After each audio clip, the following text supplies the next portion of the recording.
In this video, I'm going to show you how to update Zangi application on your mobile device.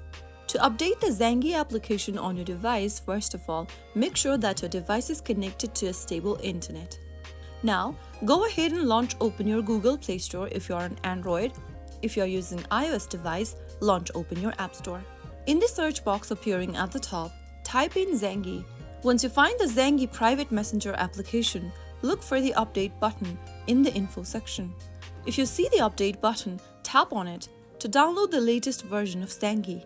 Once the application is downloaded and installed, you can open up the app to use it. That's how you easily download the latest update on the Zangi application using your mobile device. I hope the tutorial was helpful to you. If it was, make sure to give us a thumbs up. Don't forget to subscribe for more Zangi tips and tricks.